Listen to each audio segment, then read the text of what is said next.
Hi, everybody. This is Alan Gilman, and this is another edition of TorahBytes Live for March the 22nd, 2018.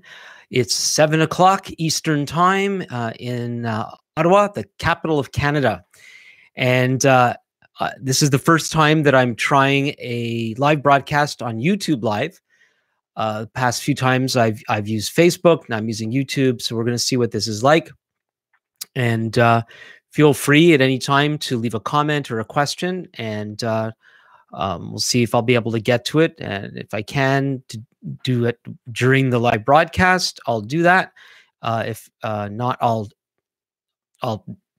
reply after, or if you leave your contact information, or you can email me or something, we could be in touch over anything that we talk about at this time. So this week, the message that I wrote that I sent out a couple days ago on Tuesday, I entitled it "Realizing Reality." And I'll explain a little bit more about what that's about in a moment.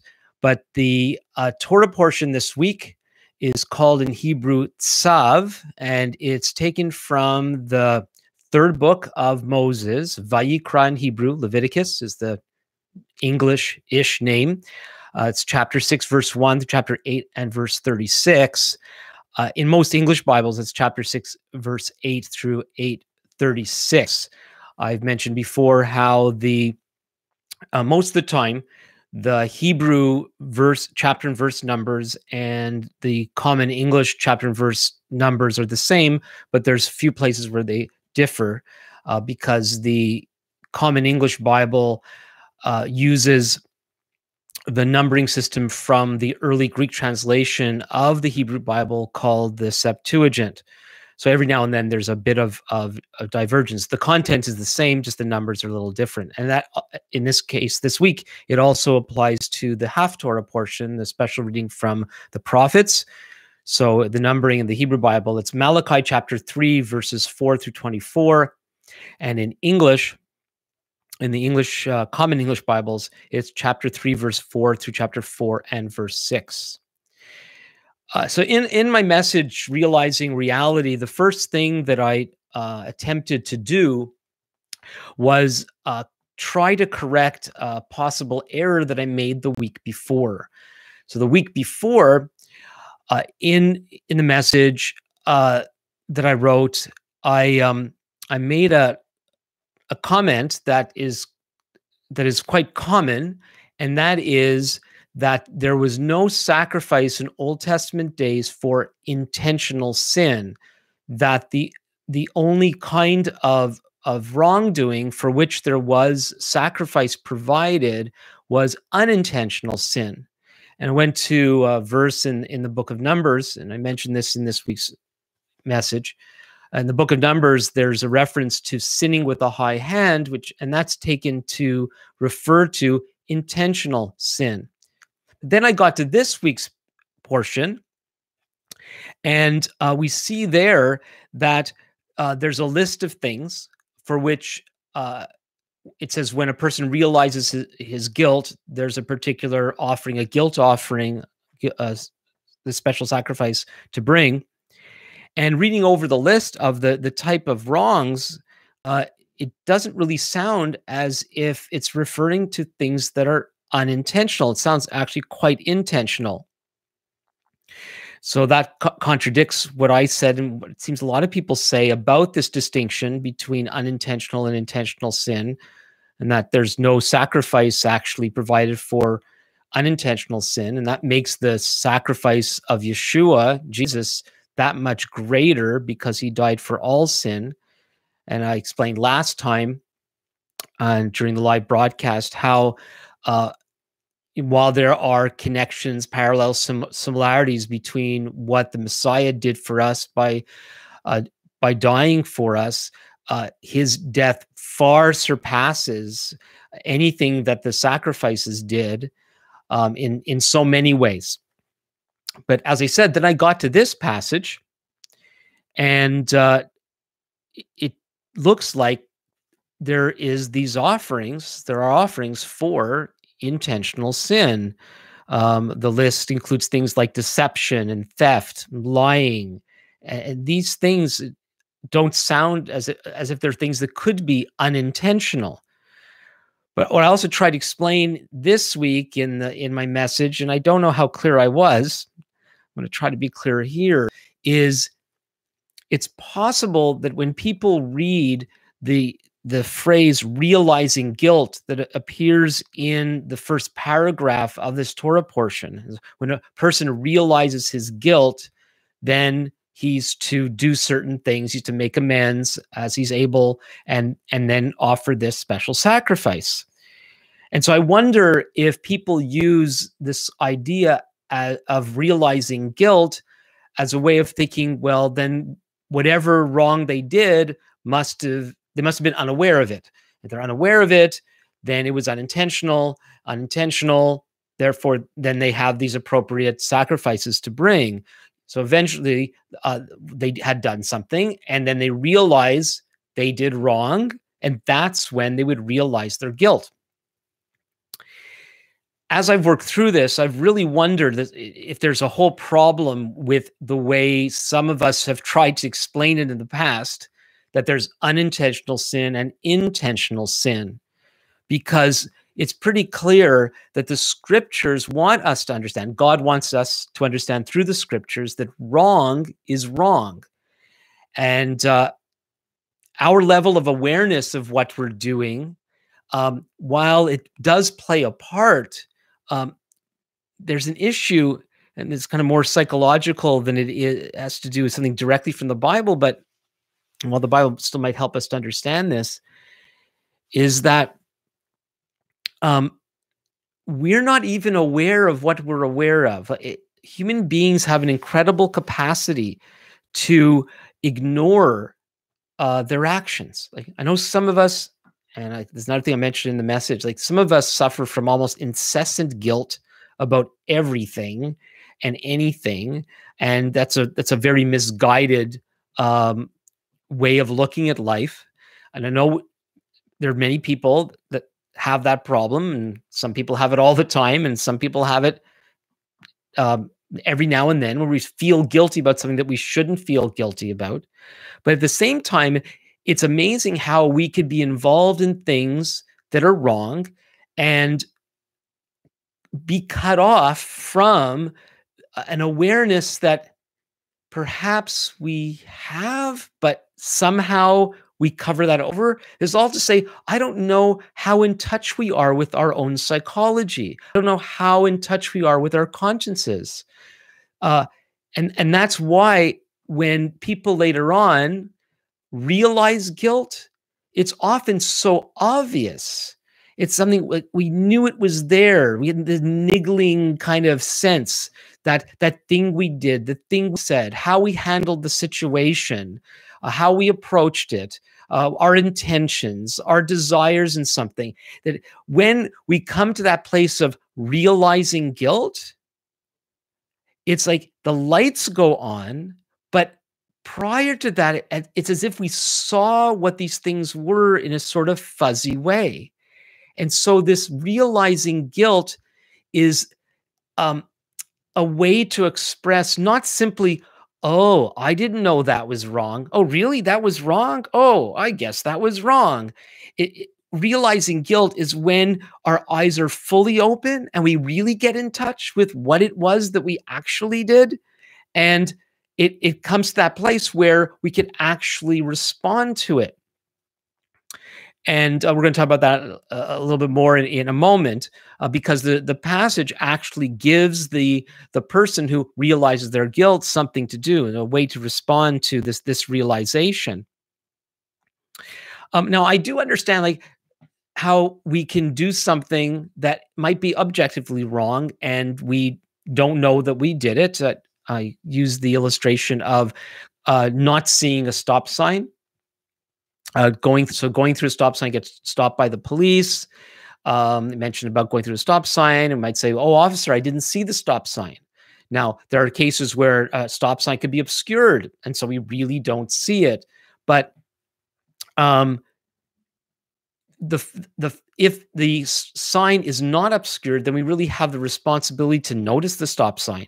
And if somehow we got distracted, either by something that happens and we looked the other way and didn't see it, or we're distracted by our thoughts and somehow we zoned out and didn't see it.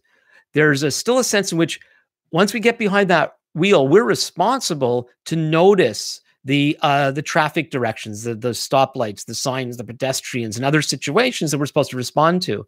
And so not noticing it isn't something that is an acceptable excuse for us not to be held responsible for our actions. Now, there's other things that we do that we may not be aware of, but what we're not really aware of is how serious it really is. I'll leave the examples for you to figure out, but maybe we did something. Maybe we said something in the moment. We were angry. We were impatient. And we said something either to a stranger or to a loved one. And in the moment, we felt really justified. We felt, and in the moment, we were very quick to put up with ourselves and go, well, it's just, this is based on how I felt, this is what I did. And then later on, we look back and go, oh my, what did I really do? But even then, it's really interesting how we can deal with this kind of prickly sense that's rising up in us where we begin to realize guilt, and how quickly we could then push it down, because it seems really actually scared to have our wrongdoing exposed. And some of us, we can't handle seeing it ourselves, never mind what anybody else sees. But we're actually scared of guilt. And it's interesting how it can be expressed. And maybe this is a small example. Maybe it's, I don't think it's insignificant, but I think it's an approach that we have learned to take to how we don't really deal with our wrongdoing. And so we do something to somebody, we say something that hurt them or damaging in some way, and we get to the place where it appears that an apology is in order. And what we end up saying is, we didn't mean it.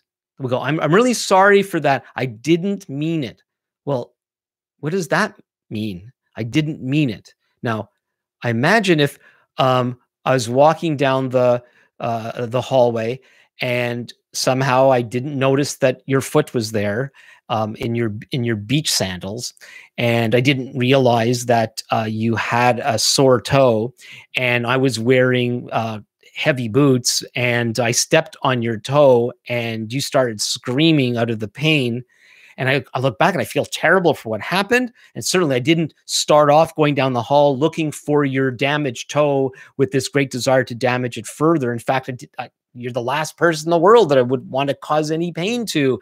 And so I happened to step on your toe, and you go, ow. And then I say, oh, I'm really sorry. I didn't mean to. Well, yeah, I didn't mean to. Should I have been more careful? Maybe, but that's a case where I didn't mean. But so many things that we say, and when we're abrupt with people, or we kind of bend the truth a little bit, or we don't do what we're supposed to do, or we do what we are not supposed to do, and we discover that someone's been perturbed or hurt, and we want to make amends. And so instead of simply saying, I'm sorry I did wrong, we'll say, I'm sorry I didn't mean it. And then, while this is not exactly dealing with the subject of guilt, but the way we deal with these things culturally and in many cases also doesn't help, because we'll recognize that we did wrong. We say to somebody, I'm sorry for doing, and we name the thing that we did. And then the person goes, that's okay. And really? Is it okay? That's why we teach our children to say, I forgive you, when somebody actually apologizes to them. Because when somebody really does something that is wrong, now maybe it is okay. There's certain things that happen. So, let's say we're taking dancing lessons and we step on someone's toe. It's kind of like, we're trying to be careful. It happens a little bit by accident. And, so we say sorry. The other person says, that's okay. Well, that's reasonable. But for many of the things that we do, we're in the moment. If we're honest about it, we actually had intention to hurt. We shouldn't have, but we did, because we're human beings and we have this issue that the Bible calls sin, and it's part of us. The Bible uses terms like the sinful nature, the flesh. in a Jewish context, I believe it's often called the evil, like the evil nature, the evil soul, this sort of thing, the evil heart. We are pulled by the negativities and destructive forces of evil, and that's sin, and it expresses itself. It expresses itself on an ongoing basis, and there's forgiveness, and we'll talk about that a little more in a second. But the fact is, in order to come to a place of being forgiven, we have to come to a place of realizing guilt. If we don't really see how devastatingly wrong our wrongs are, then we're never going to be able to reckon with them. And we're never going to be able to know the forgiveness that's available to us, both from God and from other people. If people are gracious to us, as people should be, but they're not always. And again, that is another story. Further about this thing about being afraid of our guilt, it has a lot to do. I wonder if we realize how destructive our wrongdoings, small and large, really can be. See, when we don't live in the way that we should live, based on God's revealed ways to us in His Word, we put ourselves out of sorts with God, and we put ourselves out of sorts with people. We could say sin puts us out of sorts with the universe. We're just out of sorts. And when wrongdoing is left unchecked, when we refuse to realize our guilt, that out of sortness festers and gets worse. When we start to cover up our sin, then we cover up more sin, and it gets worse and worse. And I wonder if part of it is, we're scared of admitting our wrongs, but I don't think we realize how devastating not confessing our guilt is. And what we really should be scared of is not. What we should be scared of is not hiding our. We shouldn't be scared of the guilt. That's how I should say it. We shouldn't be scared of the guilt. We should be afraid of what's going to happen to us and others when we don't realize and admit our guilt. An illustration that came to mind while I was thinking about this is getting a little cavity. Now, I know there's many of you out there who are terrified of going to the dentist, and I understand that. I'm scared of the dentist, but I go anyway. I'm not bragging. But so we have a little cavity. We go, oh no, this might mean I need to go to the dentist. Now, the interesting thing is, if you have a really small cavity, that small cavity might really hurt a lot, or not. You could do things. So you can take painkillers. You can brush your teeth with special desensitizing toothpaste. You could do things to possibly alleviate the pain, especially when the cavity is small. But if we deal with it when the cavity is small, I remember years ago being surprised as an adult that there were some cavities I might have in my teeth that they could fill without freezing. So the smaller the cavity, the easier it is to fix. But our fear of dealing with this problem, as you know, leads to the problem getting worse. And the worse the cavity gets, just the worse its effects are. And eventually, of course, then you need freezing. If you don't take care of it, then you might need this really dreaded thing. I grew up believing there was this monster living at the dental office called the root canal. And since then, I learned that it doesn't need to be as bad as I was led to believe. But still, there are times when if we let our wrongs go, and sorry, I want to talk about cavities. You may not even realize really, or you have a little pain and you ignore it. And one of the reasons why you ignore it, because you don't really want to accept that you have a cavity, because you have a cavity, then you have to go to the dentist. So you just kind of put up with it, and the pain comes and goes. And then one day it hits you like a wallop. You finally go to the dentist because even the painkillers don't work anymore. And now you're going to need a root canal. or lose the tooth. And what could have been resolved way earlier at less discomfort, less expense, less complications, better results, what could it be dealt with so much easier and so much better if it would have been dealt with earlier. Now you've got a major problem on your hands. And we know that illustration is exactly what it's like when we don't deal with our wrongs. And let's face it, many of us have done some pretty stupid things in our lives. Like, why did I do that in the moment? And some of us are running away from guilt because we're afraid of what might happen. But there is good news. There really, really is. This is not, what I'm sharing with you here is not simply a religious experience. It's not a spiritual, detached, unreal, abstract thought. I'm going to share something with you that is real. Like, I don't know how well you can hear that, but it's real, like the table that I'm before. It's as real as this microphone, as real as my head. It's real. And that is what we see in the Torah portion. That is when people realized their guilt, then they were to do something about it. If they were able to, well, they were able to no matter what. I'll explain. So first thing, let's say you stole something. Something was in your safekeeping and you abused it. You lost it. You broke it. And you were responsible for it. Well, you weren't just supposed, in those days, you didn't just get in trouble. You didn't just get thrown in jail. You actually had to pay the thing back, plus 20%. You had to make amends. And we see very clearly from that, it's scripturally speaking, from God's perspective, when we do wrong, if we can make amends for it, we must make amends for it. So that's number one. There might be things in our lives from even a long time ago that we have left undone that we really should do something about. Well, we should.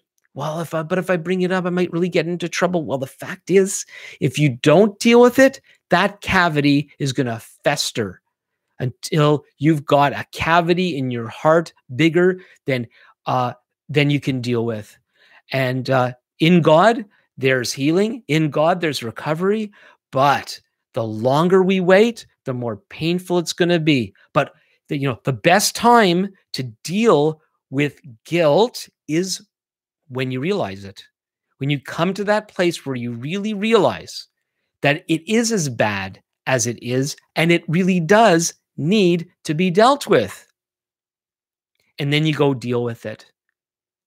And thankfully, there is a God in this universe, and we're not simply left on our own. And so in ancient times, amends were to be made when able to, because again, there's many things we say, you can't take words back, you can apologize, but some of that kind of damage, emotional damage and certain physical damage, cannot be undone. Even if there's compensation made when we inflict injury on somebody, there might be aspects to it that we'll never be able to make up. So amends were to be made. And then a sacrifice, special guilt offering was to be offered unto the Lord.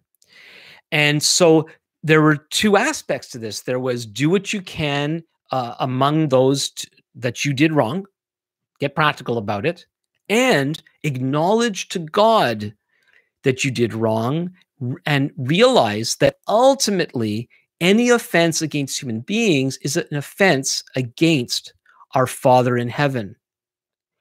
And that acknowledgement, which in those days were done through the sacrifice of an animal, that was how they truly and very tangibly brought God into the situation of dealing with their guilt. Now, we don't sacrifice animals now, but as I mentioned last time, we're not left without a sacrifice. What we have because of what the Messiah has done is we still have a sacrifice. The temple was destroyed almost 2,000 years ago, and there are many Jewish people that, well, some Jewish people are still looking for sacrifices, but they don't need to look for a rebuilt temple and sacrifices again, because there was a final, perfect, perfect sacrifice that was made through the Messiah 2,000 years ago. And his death, Yeshua's death on the cross and his resurrection, actually puts the pieces of our lives back together. I don't know how it works, but there's power in that. And so when we admit our wrongs, and the biblical way to speak about that is confess our sins, where we really say, here's what I did, and we confess it to the people that we wronged. We make amends to them when we can, and we say to God that what we did was an affront against him, and then we look to him and the sacrifice that he provided so that our relationship with him can be restored or maintained. We maintain our relationship with God because, well, first of all, based on the provision of the sacrifice of Yeshua, and it's maintained by him because what he has done for us. But it requires a radical honesty where we're willing to look at our lives for what they really are, the good, the bad, and the ugly, and deal with the fact that we carry with us this horrible virus called sin, and it raises its ugly head from time to time, and sometimes it's very intentional, where we go out of our way to wreak havoc or to do harm.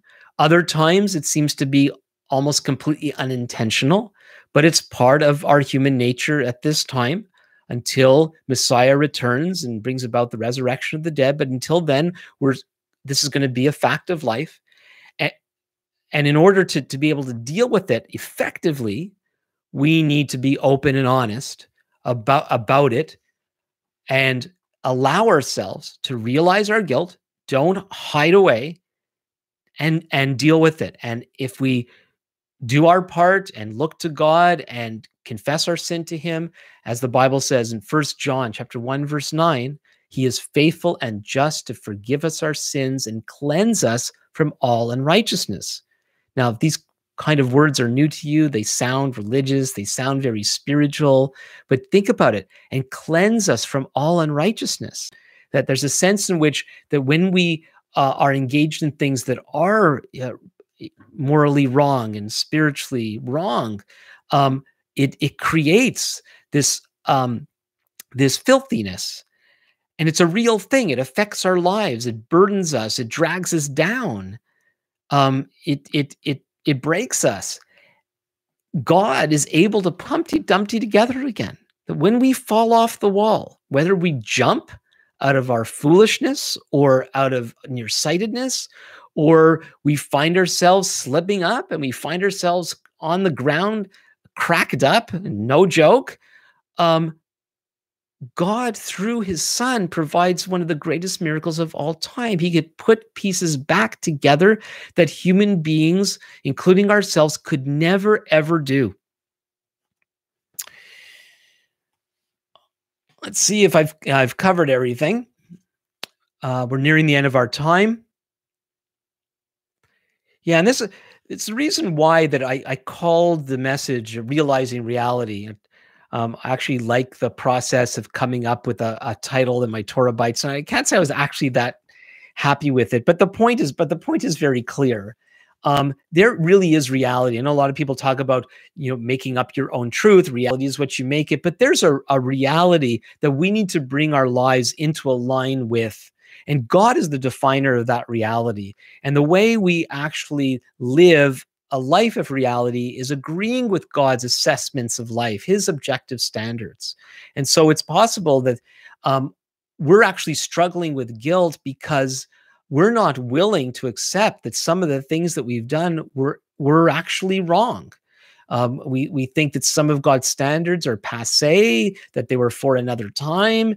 In fact, a lot of even Christian believers have created an idea that what Yeshua did on the cross for us so dealt with our sin to make sin not even be not even exist today. And so it creates this very ignorant, if I don't mean to offend anybody, but it blinds us from dealing with the realities of our lives.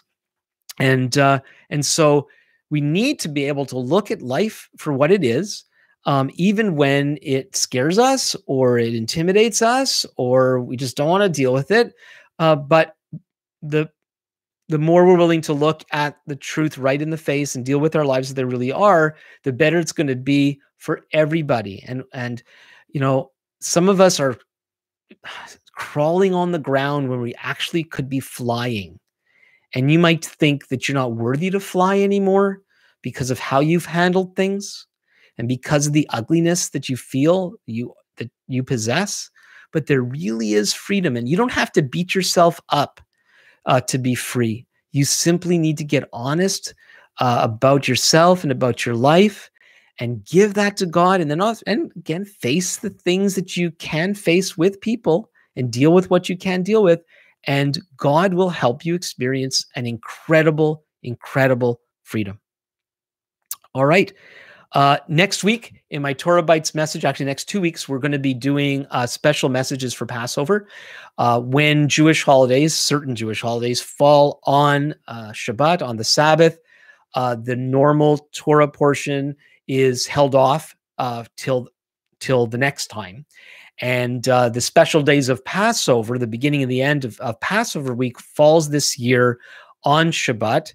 And so we're going to be looking at special Torah and half Torah portions for the 2 weekends of Passover. And so Passover begins this year a week from tomorrow night and lasts about a week. And so the Torah portion for next week that I'll be writing on that should be delivered to your inbox and posted online by Tuesday. We'll be looking at the Torah portion that'll be read in synagogues for the first Shabbat of Passover. And then we're going to do another special Torah portion for the end of Passover. I'm planning to look at one of the Haftorah portions that is special for Passover that really helps us to understand how God's people should be looking at themselves and their relationship with God. So we'll leave that. If you haven't already subscribed to TorahBytes and would like to receive it on a regular basis, you can go to TorahBytes.org and you could subscribe from there. You could also like my TorahBytes Facebook page and be notified each week when TorahBytes comes out. Please subscribe to this YouTube channel. If you just joined me near the end of this live broadcast, you can go back to the beginning. Maybe you're watching it at a later date, but please feel free to subscribe. Don't feel free, just subscribe. I would appreciate that. And do leave your comments and questions down below. And so until next week, and I'm thinking of the same time next week in the same place. I'm going to be looking at the quality of this video afterwards and make a decision. So I'm planning for next Thursday at 7 p.m. Eastern, but that's subject to change, and I'll send out an announcement. And so until next time, this is Alan Gilman for TorahBytes. Shalom. And I wish I could do this without making it look like I'm clicking on the end stream button, but here goes. Goodbye. It didn't happen yet. Now I'm going